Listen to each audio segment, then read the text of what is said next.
Hello and welcome, social media practitioners. This is David, here with longtime friends Micah Watanabe and David Kwame, here to talk about best practices in the Post 2.0 web. We are currently live on Ustream, on YouTube, on YouNow. StreamUp's giving us some problems, but Periscope and Meerkat and Rabbit are all playing nicely. So we are live on 6 social streaming services at the same time. I'd like to go over some feedback before we get into the show, and that starts with Paul Kane, or at PG Kane on Twitter, says, finally bought Beyond Tweeting by David V. Kimball at Amazon. So far, so good. Love your writing style, David. Thank you very much. The link to this tweet, so you can say thank you to him as well, is in the show notes. Speaking of my book, let me tell you about my friend Doug Bond. I owe all of whatever writing skills I have to this guy. Not only is Doug an author of over 20 books himself, but he was my English teacher in high school. And yes, I called him Mr. Bond back then, which was totally awesome. He recently interviewed me about my Beyond Tweeting book, where I unpack some of the core concepts from the book, and you can read that interview on his blog. To read it, just go to beyondtweeting.com/book-interview. And Doug Bond's a great guy, and definitely check out some of his work. My brother actually read a lot of his stuff before he was even our teacher, so funny little story there. Great guy, great author. Check that out. Next to Bacon, Bond is one of the best last names you can have, in my opinion. So today's topic is social media's infancy, or maybe its puberty stage. I don't know. Just when social media was new, and when we didn't really know what it was, and we're still figuring it out. And we're going to talk about those things. So to help me do that, I have my friends Micah and David here to talk about it. Welcome, guys, to the podcast. Thank you. Hey, Dave, I'm excited to be here. Glad to hear it. Micah, tell us a little bit about yourself first. Well, right now I am studying at Drexel University in Philadelphia. I'm studying human-computer interaction. So a lot of that does have to do with social media, I suppose, even though that's not exactly my specialty. I'm more into game production. But yeah, I have some tendrils out in social media. So, yeah. Cool. Wow, I didn't realize you were studying that. That sounds really cool. So, Micah, how long have we been friends? Forever. Forever. Yeah, since we were like 4 or something. That sounds about right. 4 or 5. Yep. So, long time. And that goes back. Go ahead. Oh, then, we pulled David Kwame into the mix, too, and had a jolly old time. That's right, we did. But it was funny. There was definitely this period of time when I had no idea who David was.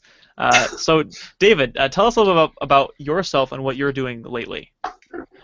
Well, lately I've been kind of taking it easy and saying goodbye to people and packing up because I'm about to move to St. Louis to start medical school. Wow. I'm leaving in 2 days, actually. So 2 days? Yeah. Wow. Yeah. That's insane. Uh-huh. So, wow. So what? You're studying that, but see, so where did you graduate? I graduated from Pacific Lutheran University last May of 2014, with a degree in biology, and took all of last year off and did a big backpacking trip in Europe. Have done some other traveling. Was working on some research at the University of Washington. Was doing some tutoring, and otherwise just having a good time reading all the books I've always wanted to read and watching all the movies I've always wanted to watch, and so forth. That's great, and soon Micah will be able to join us in the feeling that for the first time in your life you don't have homework. Yeah. Oh, yeah. That's a good thought. Of course, that's going to change for David real soon again. Honestly, I enjoy homework. It's not that bad. Okay. I'll agree. Yeah, it definitely depends on the homework. But anyway, cool. So maybe we can sort of recollect as a group. I'll give sort of my earliest memories of us together, and then maybe you guys can add a little bit. Me and Micah, like we said earlier, go back so long. We were in the same homeschool group because I was homeschooled until high school, and you guys were homeschooled too, and we were in the same group. And so my earliest memories are, being at your house for birthday parties, or just those are sort of my earliest memories. And then of course when David's there, my earliest memories of us three is we'd have, we'd be studying history, and then we have like themed parties around certain time periods, and then and that's where I sort of talked to David a little bit more, and I didn't really know much about him. Can you add anything to that, Micah? A lot of my earliest memories are actually of us at the local YMCA where we did like gymnastics and swimming together, and so I have a lot of memories of that. But yeah, definitely birthday parties, history parties. I remember David was the star of our ancient Greece videos, and those were so much fun. So I have great memories of those. You know we're homeschooled when we have ancient Greek parties, right? That's how you know. So David, is there something you can add to that as far as initial impressions, earliest memories? Yeah, well, actually, my first memory of you, David, was that you and your brother Donnie were sort of elite gymnasts. I was in a gymnastics class with Micah. True story. They were. Yeah, you had like taken gymnastics classes the year before I got there or something, and then I didn't take them the next year or something. So when you came back, it was like you were veterans of the YMCA gymnastics program, and you like knew all of the skills, and I was like, and everyone was like, there go David and Donnie. They're really good. So that was my first impression of you, and It's been downhill since. No, not at all.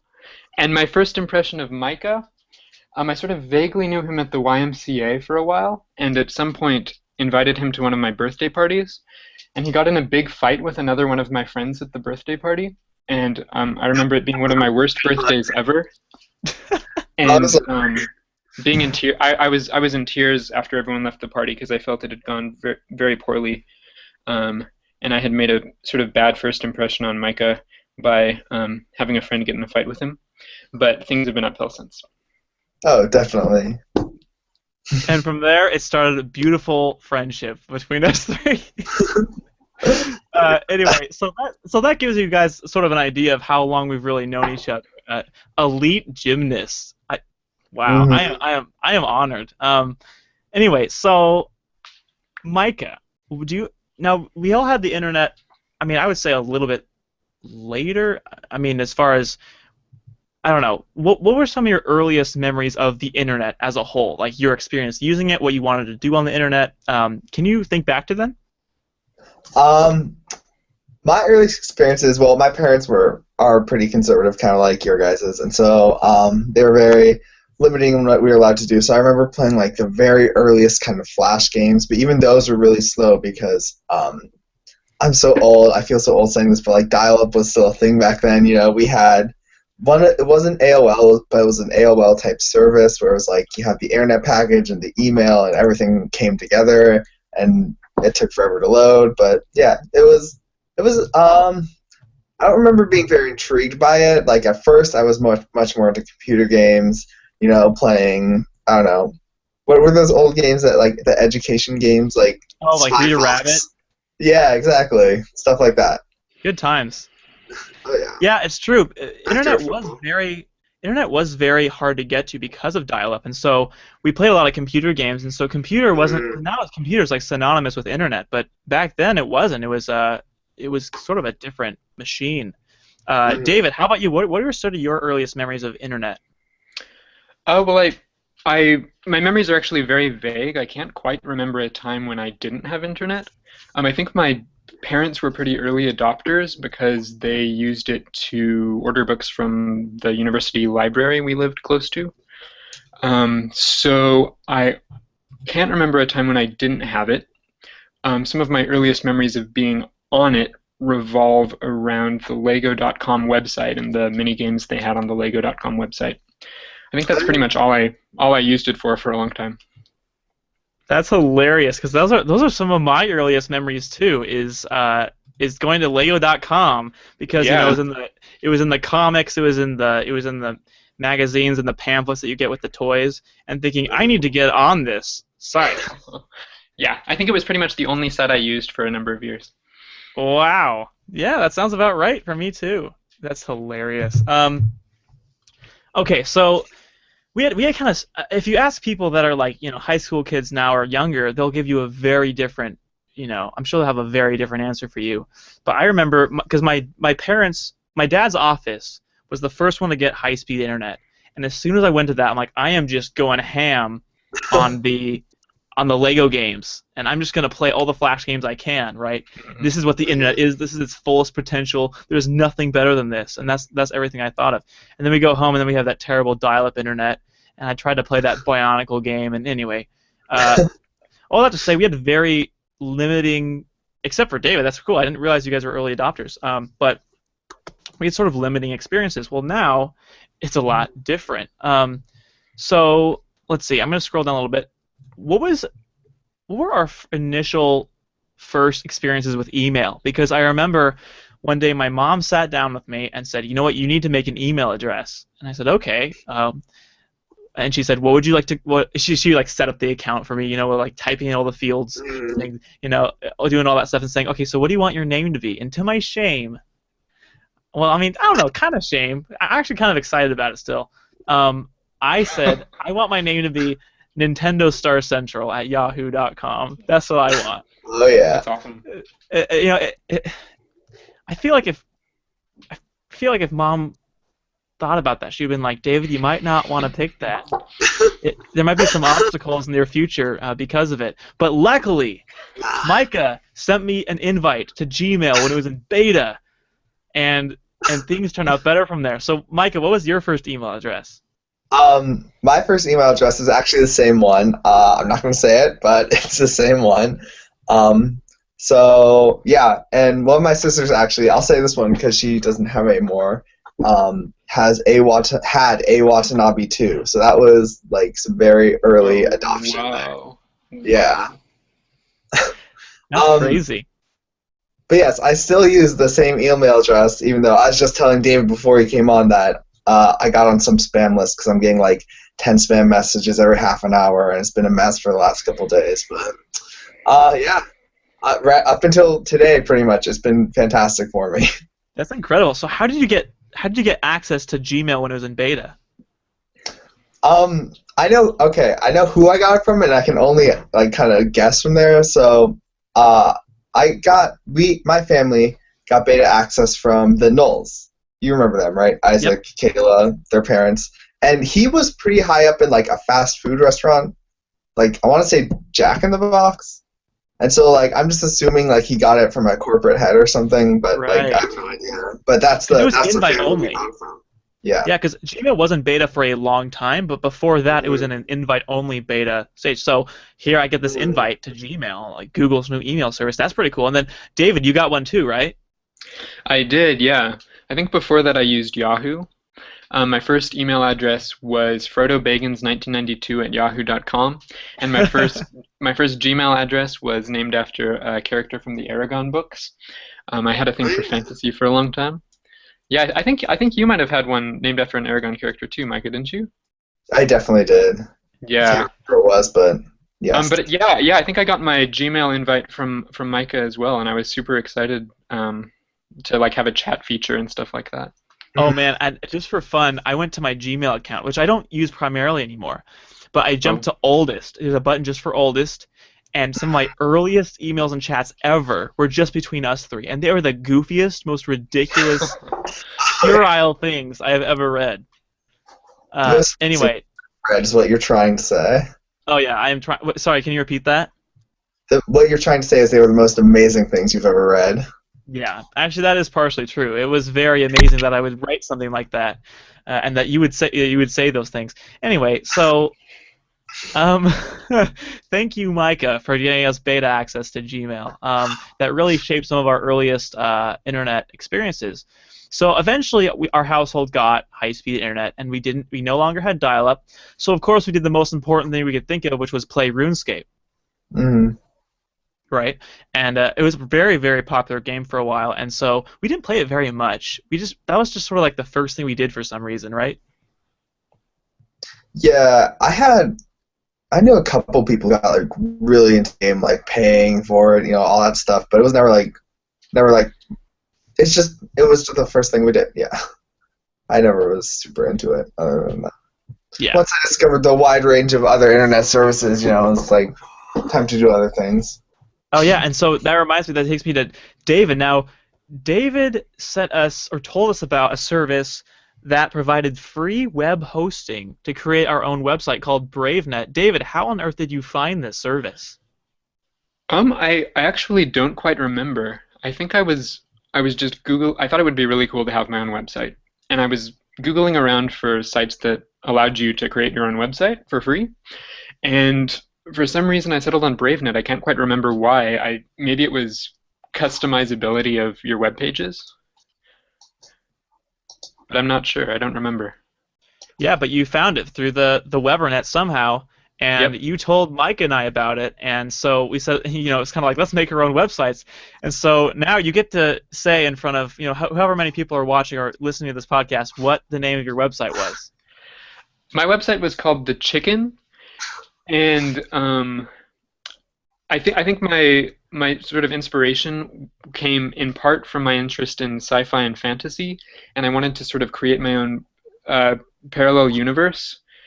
And like I think I had my own like a sort of alter ego that would post on The Chicken, and a bunch of characters I created that would post on The Chicken, and I wanted it to sort of be like a newsletter from this fictional world I had created. Yeah, and it dazzled me reading some of those things, because it wasn't like, it was, at this point we were pretty good friends, but it was definitely a side that I wasn't fully aware that you had. So it was really fun to see that. And I remember, of course, just recently getting high-speed internet. Donnie and I would say, what has Micah written today, or like what has David written today, And it was just sort of a fun experience. Micah, what was the name of your website that you made on BraveNet? My website was the counterpoint to David's website. It was called The Cat, and ironic because I actually despise cats now. Oh. My website was pretty nonsensical, but I think it was mostly about movies and the latest Nintendo games. There you go. Yeah. Yeah, and we had this little network built up. My brother made a website over something I'm not even going to discuss because it's so convoluted and a strange concept that I don't even want to waste time explaining it. But I made a website called I don't know what was wrong with me, but I thought it would be really great to write video game reviews that had no grammar and spelling errors very frequently, and I called the website Stealth Links. There is no rhyme or reason for that. It sounded cool together, and I thought, I was like, what can I name this thing? What? Anything is cool. Anything is okay on the internet if it's cool enough, right? Yeah, exactly. I mean, now you have services that have names that are misspelled or don't even make any sense. So maybe, hey, maybe it was something to come up. But anyway, I made Stealth Links, and I made it with video game reviews, and I was not much of a writer. In fact, I was 2 grades behind in grammar. But I point to the internet as, well, first off, the education early on, obviously. But then also the internet really helped me ramp up my writing and my grammar because, honestly, because of like autocorrect and all those features, it got me familiar with spelling things correctly. And from there, I was more comfortable with writing, and that was really the beginning of it. So that was about, I found my email, too, of you have registered with BraveNet.com. It was November 9th, 2006. I actually found it. Wow. So yeah, 2006. So almost 10 years, and I guess almost 9 years is more of a fair way to put it. But still, 9 years ago. That's pretty crazy. Good grief! I didn't realize it was that long. It doesn't seem like it was that long ago. Yeah, I mean, I guess it depends on what perspective. Because for me, in some ways, it seems like a very long time ago. As far as progress since then. Seems forever. Yeah. But then soon after that, it was David, that's right. David told us about this website we should join called Facebook. I did, yeah. A friend had said it was the more respectable version of MySpace, and that all of the respectable people were joining it. So I joined it, thought it was pretty cool, and needed people to chat with and so forth on it. And so invited you people guys. to poke, right? Yeah. That's awesome, Micah. You made an account pretty soon after that, right? Yeah, and actually, my parents did not want me to get an account But like at this time, we had moved away, my family and I was like, oh well, this is gonna be like help me keep in touch with my friends, which obviously it does. And so they ended up being lenient and letting my older sister and I get Facebook accounts. So that was a big deal for us. Yeah, it's funny with these.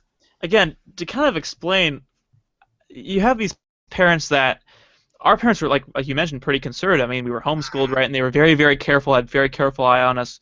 And it was just funny because I got a Facebook account and it was like whatever, like it wasn't a big deal. But I was not allowed to get MySpace. If I thought about joining MySpace, that would just not happen, right? And I guess, now I'm thinking, I wonder where they got that information, because like David said, somehow Facebook had this aura of being more respectable and being a safer place than MySpace. And I think maybe partially what that is that Facebook was very network central. So in 2004, when it started just, with the college campus, and then expanded to universities all across, and then from their networks, when you joined Facebook, you had to be part of a network, and that was a part of validating your identity, right? Mm-hmm. And so I think that was what made it more secure, or at least considered more secure than MySpace. But it was still pretty easy to make a fake account and just, say you're part of the network, and then get someone to say, yeah, you're part of the network, right? Mm-hmm. I mean, I remember, this is getting a little ahead of maybe, but I remember you had you would send us like these long emails about how you were writing Facebook and like protesting their no homeschoolers rule and everything, and like meanwhile I was just kind of like, well, I have friends who like go to, I don't know, like Wilson High School or whatever, and like they'll just say that I go there, and like that's, it turned out like totally fine for me, but you were like on a crusade to like, I thought it was hilarious. Well, so you joined. You said you're part of the Wilson High School network. David, what network did you say you were a part of? I don't actually remember. I think it might have been the Covenant High School network, but I'm not sure. I think it was Curtis. Was it Curtis? Okay. Because what was weird was you joined the Curtis network, as far as I recall, and I tried to as well, but Facebook actually removed my account because Really? because they somehow discovered that I wasn't actually part of the Curtis High School network. And I actually, this was back when you could email Facebook support, and I said, hey, actually I'm homeschooled, so I'm a legit person. And they said, sorry, we don't accept people at this time that aren't part of the network. So they told me I couldn't have an account, which was crazy, right? And so eventually I went to a private high school, and luckily I was able to reach out to that same email like a few months later and say, hey, so I go to this high school now, can I have my account back? And they said, sure, and they gave me access to it again. That is unheard of now. That would never, ever happen.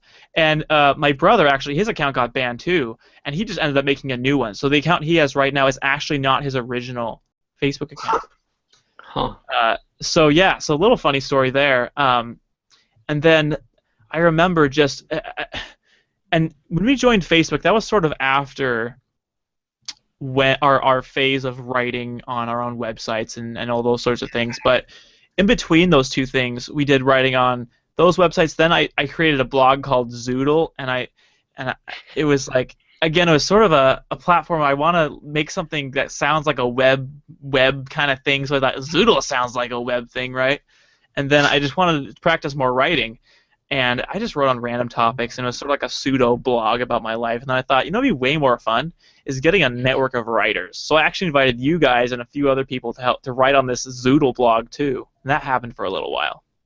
Mm-hmm. Do you guys remember anything about that?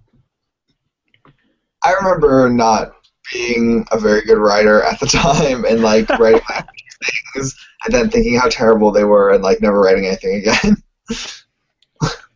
I don't actually have many super clear memories about it, but I think I might remember you sort of commissioning a video game review from me or something. I don't remember what game it might have been, but I do remember writing one article for it. Yeah. Anyway, well, and I don't know why I thought everyone needed to write on this thing, but I guess all the things that I've done as far as web goes have been like miniature experiments, right? Like, and you guys help spur me along in those beginning stages. Like, let's try what online gaming is like with RuneScape. Let's see what making our own websites like, and then of course I got obsessed with like SEO and trying to get it high in the, like, who cares? Like, no one wants to read video game reviews from this pre-high school kid, right? Yeah. So, but still, I was obsessed. Like before I knew what branding was, I gotta make a logo for this thing, and I gotta like get it in the search results because everyone else is saying they're trying to do it. It was the silliest thing ever. And then of course, when Zoodle came along, it's like let's make a collaborative blog and see what that feels like, and then Facebook, and it's like let's see what social networking is like and how it can be hacked and all this stuff. And hacking at that point pretty much meant sending ridiculous super pokes to each other. Do you guys remember the tabs with like all the different apps and stuff? I remember you making I think it was a StealthLinks toolbar, and I used the StealthLinks toolbar for a while. That was nice. Yeah, that's right. Conduit. I think they're still a thing. I made two toolbars. I made a StealthLinks toolbar, and then I made a Facebook Assistant toolbar. That's right. And this was in the early days when I thought Facebook 2007 was the best Facebook ever. I still think that because you could create little widgets of HTML, like you do all the coolest stuff, and it wasn't quite as fragmented as MySpace, but it had some customization and some uniformity. It was a great balance. Anyway, but I remember where was I going with this? What did I just say? Facebook 2007 stuff. Yes, toolbar. That's right. Okay. So these were the earliest times when people started complaining about Facebook's changes, right? They're like, why does it have to change? Where did my links go? All this stuff. So I thought, you know what? I'm going to make a solution to this. Conduit just came out and said you can make your own toolbar. So I'm going to make an assistant, like a Facebook assistant, like toolbar for users so that they have a drop-down list that never changes. That's the links to like your notes, to photos, to videos. So even when URLs would change or when navigation would change on Facebook, you could always use drop-down menus to get there. And actually, I almost got $50 from it when all was said and done, because Conduit would pay you to promote your toolbar and stuff. Wow. So anyway, around that time of like early Facebook, what were your guys' earliest impressions of Facebook and what you thought it was for? I'll start with you, Micah. I mean, for me, like living overseas, it was really just trying to connect back to the U.S. a lot. So it was like just looking at pictures, chatting with friends who I missed, things like that. It wasn't like I didn't ever. I actually, for a long time, I had like a sense of pride in like having very few friends because I was like, oh, like these are like my real friends. I don't need like these random people who like I never see or anything. So. You said you were overseas. So where did you live during that time? I lived in Albania, so a small country just next to Greece. So. Wow. And so it helped you connect with people in the U.S. Now you had that's funny. You talked about friends, and some people it was like a game, like they wanted to see how many friends they could get, and that doesn't make any sense. That doesn't make any sense for the platform. So it was funny. There was like two groups of people. There was the group that said, I want as many friends as possible, and then there's another group that was like, I want just a few friends that I can count on. You were definitely in that group. That second group, yeah. David, how about you? What were some of your earliest impressions of Facebook and what you thought of it and how you ended up using it? Despite being the person who told you guys about it, I actually wasn't a super heavy user for a long time, and I still am not. I currently basically use it for messaging and don't really post status updates and that sort of thing. And for whatever reason, I always felt sort of uncomfortable being sincere online and felt like everything I did had to be funny. So I remember my earliest status updates being super stupid things like David Kwame is on Facebook right now. David Kwame is using Facebook, and you probably are too. And I thought I was super clever for doing that. So I used it heavily for like the first month after telling you guys about it, and posted statuses like that, and then took a few years hiatus, and only fairly recently started using it heavily again. Yeah, it's funny all the different use cases. We have lurkers, which I would put you under, David. You're definitely a lurker. Yeah, for sure. Where you consume, and that's a fine way to use it. I mean, it's just a different way. I'm not. I do this a lot, right? So, for those of you listening to the podcast, I was moving my hands like just a jabbing mouth. Anyways, and so that's not me. But I found my first Facebook status update ever, and it was "is at home" on December 11th, 2007. Yeah, I might have. I think I sort of felt like Facebook was supposed to be used more like Twitter is used now. You always have to start your statuses with "is", and it's a way to update people on where exactly you are at the moment. Yeah, because back isn't then, really at all these days, of course. Right. Yeah, you're right. And back then they had when you typed in the box to start a status, the word "is" was default and part of the text. Oh, you couldn't was get it? rid of it. Oh, was it? Okay. I thought I was just trying to be super clever by, yeah. No, but that's true. But that's how it was thought of. Because really? now when you type into a status, you click it and there's this whole box dedicated to your status. Well, back then you clicked for a new status and it was next to your name. And it was it showed your name is, and then you had the text box. So then you filled in the blank of is. So that's why all the early status updates have the word is in them, because you were forced to use the word is. Okay, I forgot about that. That seems that's how so it was. archaic. What's that? Like, can you imagine, like, if on Snapchat, like, you were required to start sentences with "is"? Like, that would be the most ridiculous thing. Nobody would use it. Yeah. It's really funny how it's changed. One thing I have to say, though, another thing that I liked, and this is going to sound weird, but something I really relished and enjoyed about early, like 2007, 2008 Facebook is that you did not have a like option. And the reason I liked not having it is that because when you got an engagement from someone, it was a comment or a share or something like that, and those are really, really good engagements. Like, they were more fulfilling than saying, "Oh, so-and-so liked your photo." Like, that's a low amount of commitment for something, and it's like, "Oh, great, they liked it." Well, what does that mean? Does that mean they agree? Does that mean that they want me to do more things like this? Do they think I thought it was funny? And comments obviously give way more feedback and are way more engaging and interesting and meaningful, and in my opinion, right? So I actually liked that. And, of course, remember in the days where when you'd write on someone's wall, Facebook prompted you to say, or like when someone would write on your wall, Facebook would prompt you to say, write on their wall. Do you remember that? Yeah. Yeah. And I got really annoyed if I were to write on someone's wall and they commented on it instead of writing on my wall. I felt really gypped. Yeah. I was like, hey, I want people to know that someone's talking to me. Come on. I actually really like the like button though. I think just sort of an active acknowledgement like that doesn't require too much commitment is really nice. And I wish there were a similar feature for emails and stuff like that, so you don't have to say, "Hello, so-and-so, thanks for your email, goodbye." I like the acknowledgement element of the like. So, David, do you think that that's a good point? Do you think people that like posts before the option of liking would just have ignored it completely, or do you think they would have commented? Well, I don't know if I can speak for other people, but speaking for myself, I know that as a lurker, I'm much more likely to like than to comment. And a like for me is a big deal. Yeah, I know. Trust me. I relish every moment. So, Micah, how about you? How do you see, because you've used Facebook before like and after like, how have you seen like shaping your Facebook experience? I mean,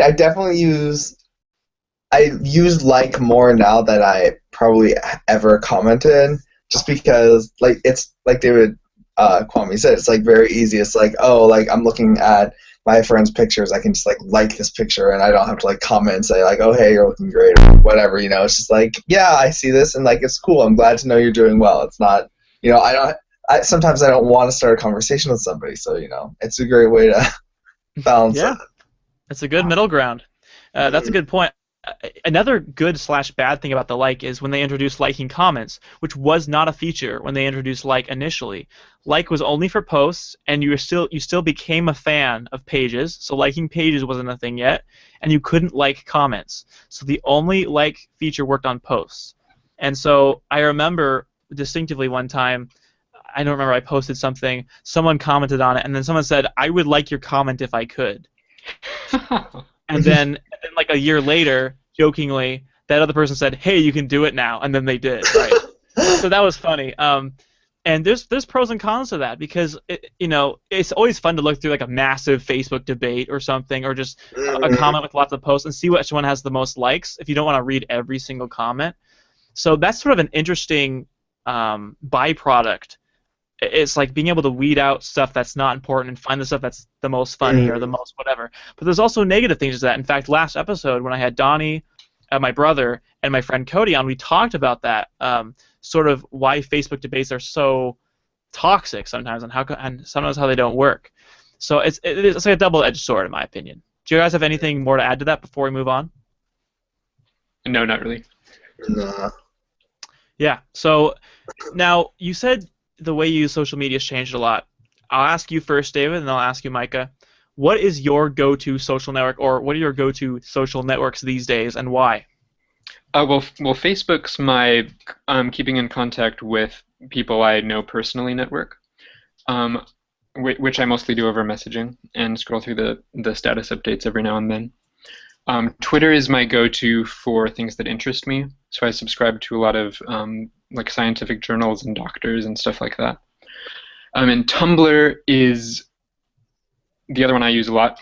And it's sort of my aesthetic refuge. I follow people who like reblog like art and nice photos and quotes from literature and stuff like that. And I have a LinkedIn account, but I don't really use it. Great, Micah. How about you?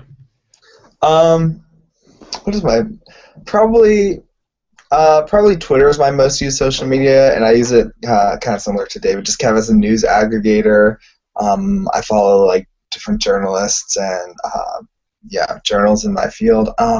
But really, I don't know if I'm allowed to say this because it's not technically social media, but I use email a lot more than anything else probably, just because both my workplaces use it, and my parents email me a lot, and my brothers and sisters, we're working on like a 100+ reply all message. So I use email probably more than Facebook actually. So. Yeah. That's awesome. I think each of us do understand the power and the importance of email, but people that are younger don't. Mm-hmm. Really, their email's like their throwaway thing that they use to sign up for Facebook, and then they forgot the password, right? And it's like you sit someone down that's like in I don't know, in high school or younger, and you say, all right, what's more important, your Facebook account or your email account? And they'll say, my Facebook account. And they'll say, well, what happens when you reset your password on your Facebook account? It's like you need your email account to get to your Facebook account. So really, your email account is more important. And they're like, oh yeah, I never thought about that. You use your email account to like sign up for like bank information and for PayPal and for online shopping and all these other things that you can't with Facebook. Exactly, and I think Facebook wants that to change, right? Like they want, because I think there's over 1 million websites right now that have a connect to Facebook option. So Facebook wants Tinder. Yeah, exactly. Tinder's a great example. What I love about Tinder is, you can easily spot the people that have lied about their Facebook ages, because they'll say actually 19, not 21, and you think, well, why don't they just change their age? And then you remember, oh, Tinder connects to their Facebook account, and you can't change your age on Facebook. Nice, people. Nice. So anyway. Cool. So that's awesome. I'm not going to go into what social networks I use because this is an hour-long show. But what I am going to do is I'm going to get into Ask David V. I ask questions, and you answer them. The answer to last question's episode is, actually this is the question, to what degree has social media influenced your political views? And the responses, which was on a poll, are... out of 25 votes of you listeners that responded, 48% of you said not at all. Social media does not influence your political views at all. 36% said slightly, 12% said moderately, and 4% said significantly. To you, 4%, do some research along with that, though. Like, make sure you do heavy research. That's all I'm going to say. That's all I'm going to say about that. The question for this episode is, how long have you been on social media? The 4 options I will have in this poll are less than a year, which if any of you listeners select that, I'll be very surprised. 1 to 3 years, 3 to 6 years, and then more than 6 years, which I can say all three of us would fit in that category. Wow. Yeah, it's pretty crazy because technically 2007, obviously, that'd be longer than 6 years ago. So. Oh, wait, I need to go do something with my life. Okay, you have to go, right? Oh, I thought you meant you had to go. I have to get a plan for my life, thanks. You're making me feel Okay. old. All right, Steve, like, have fun writing that plan. Anyway, so if you would like a link to this poll, send me a tweet or post on Instagram with the hashtag AskDavidV, and I will send it to you. The social network of the day is Facebook. I thought it would be an appropriate one. I thought, as something as generic and obvious as Facebook, when am I going to use it? Okay, I'll make it this episode. It's available on the web. It's available on iOS, Android, and Windows devices of all sorts, as you might expect it to be. In fact, if there's something that there's not a Facebook app for, it's probably completely unknown or dead at this point. Facebook is everywhere. And just to kind of finish off here, are there things or ways people use Facebook that particularly annoy you? I'm going to start with Micah, and I'm going to go with David. Does anything just kind of annoy you with Facebook use?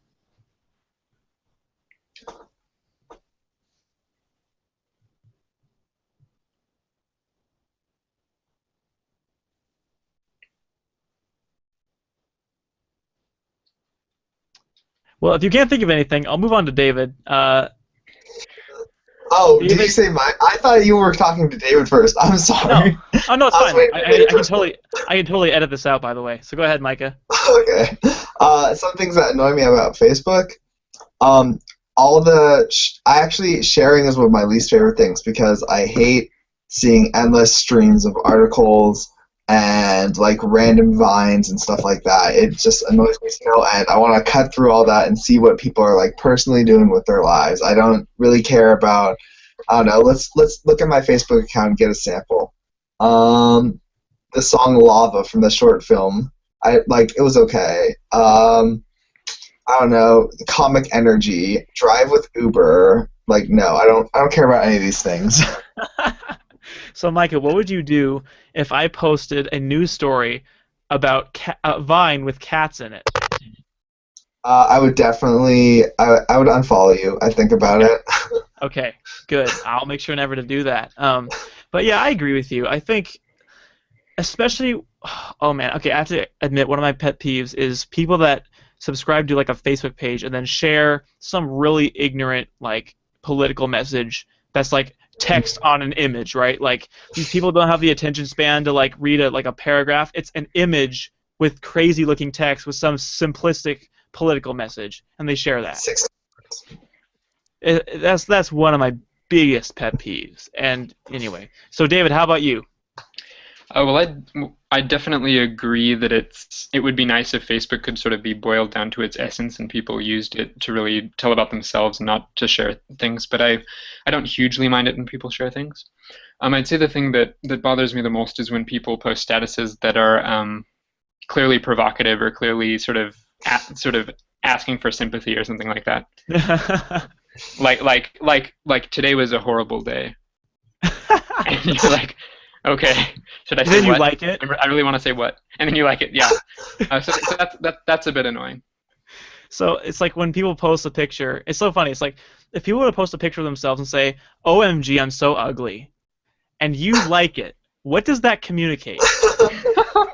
Are you like I totally agree, or are you like, you know what? You're not. I like you for who you are, or is it? I mean, who knows what that means, right? Right. The You ambiguous have to like. leave a comment.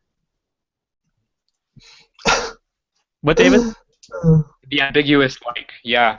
Yeah, I've often wondered about that. Should you like someone's post about their mother dying, you know? Yeah, there's serious. It's like you can't just like something at that point. You need to comment. I think it's a trip. I think it's a trick for people to get you to comment. That's Yeah. what it is. Yeah. So I think at this point though, people understand that if you like something, it's like I acknowledge this. It's less Yes. I appreciate this or I like actually this. like this. So it has changed its meaning over the years. So before we go on to like the sort of like the very last parts of the show, I think it'd be fun to ask, what are ways that you see Facebook being used really, really well right now, or like that might inspire you to do something? Either one of you can start if you think of something.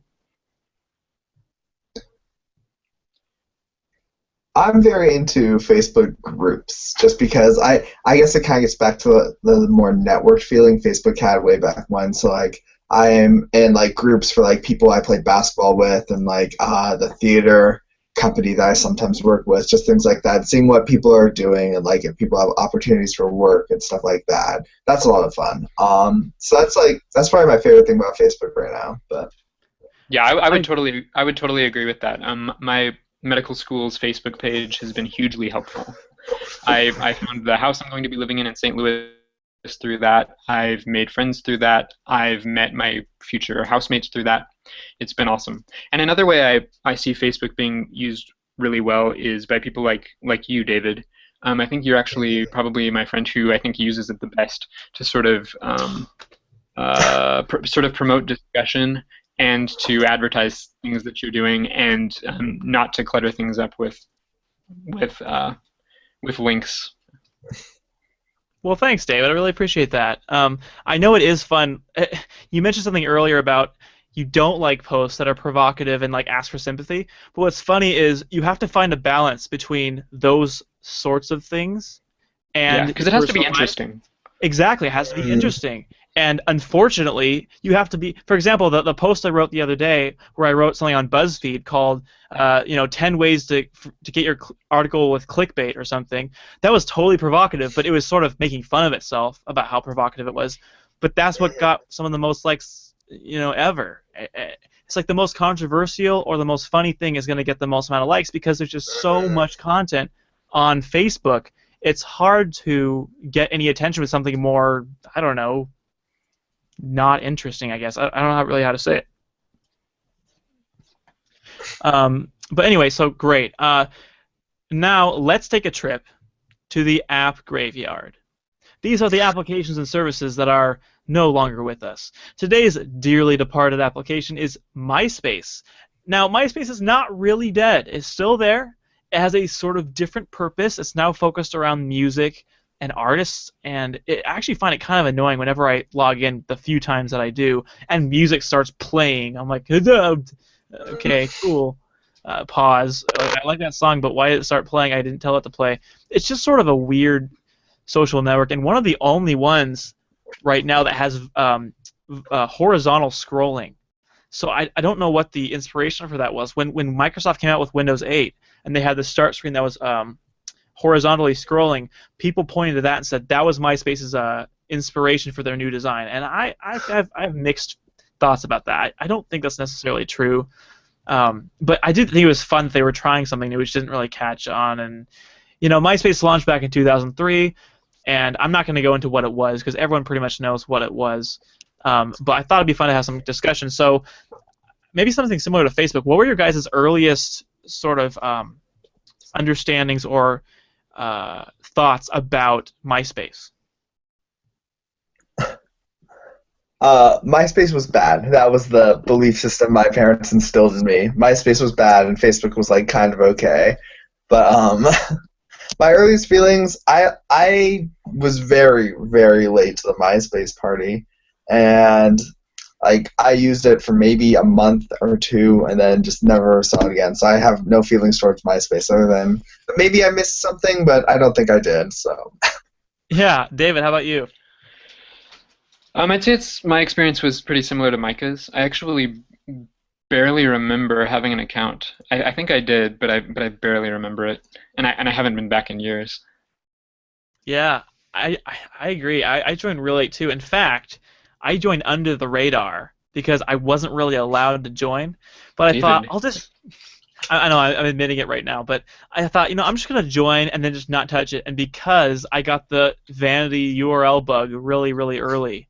And I just made Facebook.com/David V. Kimball, and I got this bug about everything needs to be the same. And then I thought, well, I'm probably never going to use MySpace, but what if someone takes it? So I just made an account, made sure that was my username, then I left it. And I thought I was being a good steward, even though I was breaking the rules. You were just looking out for your future professional career, right? Right, there you go. That's what I'll tell my parents when I, tell them eventually. But anyway, and it was funny because, in like the mainstream media, all the stories about predators and fake accounts on MySpace were the most prevalent stories about it. So I think it suffered from really bad press. And honestly, maybe, privacy was an issue of the website, but I think also people didn't know how to deal with people faking themselves online. Like that hadn't really been a thing much up until that point. And so that helped make people more, I think it helped people be more private, it helped people be more aware. And so but MySpace took the fall for it, that's for sure. But we're in a better place, right? Oh, sorry, can you say that again? You cut out. We're in a better place, right? Thanks to MySpace. Yep, MySpace was our fallen hero. We're talking about like it's dead and it's actually still there. Like, one of the PR guys is gonna be like, "Hey, don't say that about our site." Anyway, so now we're on to immature impersonations. Maybe they're good, maybe they're bad, but they're certainly immature. And I'm gonna try Napoleon Dynamite. Everyone likes to impersonate Napoleon Dynamite, but I'm gonna try it anyways. And we'll just see how this goes, okay?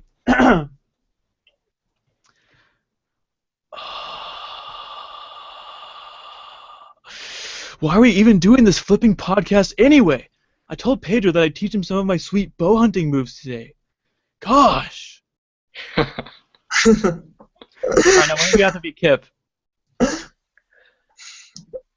David, that's your favorite character, isn't they? Yeah, it is. I really can't. I haven't seen the movie in a few years, and I don't know if I can do an impersonation. That's fair. I sometimes I get my guests on edge by asking them to do an impersonation, but I don't actually expect them to. Okay, well, thank you. Doing impersonations is pretty. It's really risky because you'll probably destroy it. You'll probably destroy it. People will just immediately think that sounded nothing like it. But it does add some pizzazz near the end of the show, so I thought, you know what do I have to lose? And then sometimes I'm like, wow, it actually kind of sounds like it. Okay, not bad. Yeah, that was a really good Napoleon Dynamite. That's pretty good. Oh, you guys, you're just saying this because you're live. No. All right, well, anyway, that just about wraps it up for this episode of the Beyond Tweeting podcast. Thank you so much for listening, for watching, for sharing, for downloading, and for subscribing. For all things Beyond Tweeting, visit beyondtweeting.com. To subscribe, search Beyond Tweeting in your favorite podcast app or visit beyondtweeting.com/subscribe. If a show's going on right now, like it is, this instant, you can watch it live at beyondtweeting.com/live. And like every episode thus far, we end on an anticlimactic line. David, what do you got? I'm putting some clothes into a box to take on a road trip.